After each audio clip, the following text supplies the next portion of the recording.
After almost 5 years in the farming sector, I've never been more excited about an opportunity than what I discovered in South Africa last month. But first, let me show you something that's generating $50,000 monthly for small-scale farmers there, and nobody's talking about it. So what's up, go-getters? Welcome back to the channel. If you are new on here, my name is Elvin Jig, and I have taken it as a personal mission to make sure that you attain your financial independence as soon as possible. So I therefore invite you to like and subscribe to the channel to join us as we uncover untapped markets in Africa's powerhouse economy. So today we are specifically dissecting the hottest business opportunities that are trending in South Africa right now. So picture this: you're standing in the Western Cape, surrounded by some of the most fertile soils in the continent. But the thing is, the real money isn't in what you think. Traditional crops, that's old news. See this setup right there? It's revolutionizing how they think about farming in South Africa. But first, let me break why South Africa is different from any other market I've analyzed in my half a decade of experiences. Now, the first thing is strategic location. South Africa is a gateway to 1.2 billion African consumers. Secondly, South Africa has got first world infrastructure. I am referring here to their ports, roads, and cold chains. Thirdly, it has got dual economy, high-end and emerging markets. So you can never go wrong in South Africa if you invest in agriculture. So I think with the first world infrastructure they've got, South Africa has really got an advantage over other African countries. But here's what really blew my mind. The South African government just announced a game-changing policy that almost nobody is talking about. It's creating millionaire farmers, and I'll reveal exactly what all this is all about in a minute. So I met this lady, Letabo, who had been struggling 3 years back to make ends meet. And today she's exporting to Dubai, and her story starts with just $5,000 that she invested in an unexpected crop. But before I reveal to you Letabo's secret crop, let me show you the 3 massive opportunities I've identified in South Africa. The first thing I discovered is tech-enabled agriculture. Yes, they are making good use of this system. They've got a strong drone farming, AI crop management, and a carbon credit potential. The second thing I discovered is an urban farming revolution that is going on there. A lot of people are getting into vertical farming. And talking about vertical farming, if you don't know what it is all about, I made a video on that sometime last year that I am going to be pinning under this video in the comment section, so you can check and get details, all right? Also, they've got premium market access, which is one of the most important things to leverage. They've also got a 300% markup potential. But wait until you see opportunity number 3. Now, this opportunity number 3 is what I would call the hidden gem, all right? For this is what changed everything for Letabo, the lady I was talking to you about earlier. So this has to do with specialized herb farming. Yes, we are talking about specialized herb farming for the pharmaceutical industry. This sector is golden and is still very, very untapped, all right?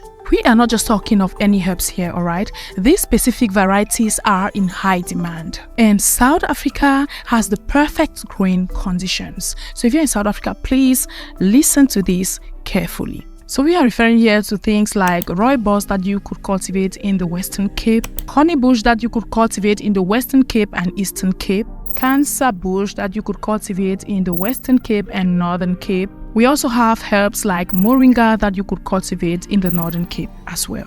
And last but not the least, we've got things like African wormwood that you could produce throughout South Africa, all right? So to start up, just like any other business, you just need your initial required investment and a step-by-step setup, marketing channels, and export partnerships. But watch out for these critical mistakes. The first is water management mistakes, and that's what I would call the pitfall, because most people do fail because they neglect this vital part. A lot of people do go into farming without understanding water requirements or without even seeking for the assistance of an expert who is going to walk them through and make sure that they get the proper irrigation they need or they get the water quality tested and all the like. Just little things like ignoring or neglecting water testing quality could actually go a long way to reduce your output, alright? So there are some of these things that you should take seriously in order to maximize profit. The next thing that a lot of people do neglect, or the next mistake that a lot of people do make, is land selection errors. Yes, this is another serious pitfall. A lot of people do go and buy agricultural land without soil testing. They go ahead to buy land and ignore the historical land issues on there. They don't check the zoning regulations and all the like. And they even overlook access to markets. Do you know that having a farmland, one of the main important things for you is access to markets? Because no matter how good your produce are, if you've got difficulty taking them to the markets, you are doomed to fail, especially if you are dealing with perishable goods, right? So that's why I always advise people to research on the land history of any area before buying, all right? Some people do think that you just need to care about those when you are going in for residential land. No, even for your agricultural land, you need to make sure that the history of that place is clear. Next on, make sure to verify zoning and water rights in that area. And last but not the least, have a comprehensive soil testing done on that land before purchase. Now, the third mistake a lot of business people involved in farming do make is the market analysis oversight, all right? A lot of people overlook that. They focus only on current market price. They ignore the seasonal price fluctuations, and they go into farming without understanding export requirements. And last but not the least, they often overlook local markets. One thing you need to understand is that as a farmer, your first target should be the local market before even thinking of going into export and whatever. Now, the highest way to go about that is to study a 5-year price trend, all right? That will enable you be well situated on the profit you should be expecting. Next on, try to understand export compliances early enough before even embarking on your production. Next on, try as much as possible to build local market relationships and create value-added products. For that's the highest way to maximize profit, all right? And also don't forget to develop good storage facilities for your produce. That leads us to mistake number 4, which is the financial planning mistake. Yes, goal getters, I don't want this video to be too long, so the rest of the details you are going to be getting them on the membership. I am going to be uploading them there, all right? So if you need the rest of these details, you go onto the membership. So I am just going to be listing the mistakes, but if you need to get in depth, please go to our membership. So after financial planning mistakes, we've got labor management mistakes that a lot of farmers do make. The next mistake we are going to be talking about technology integration failures. You know, nowadays almost every sector is going tech, and farming is not an exception, all right? So if you want to have an in-depth understanding of this, you know where to go to. The next mistake is quality control oversight. And number 8, we've got environmental compliance issues. This point is one of the most important, all right?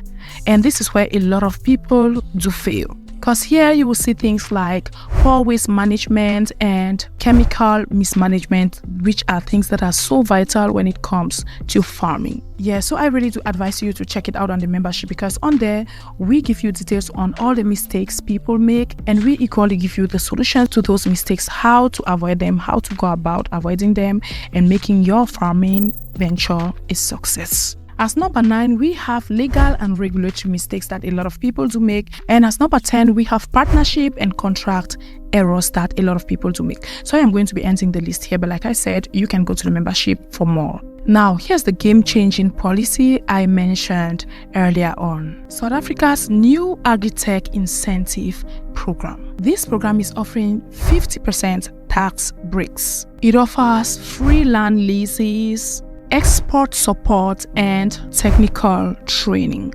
Want to know more? I've created a comprehensive guide with everything you need to know about starting your agricultural business in South Africa. So if you're interested, click the link below to get your free copy.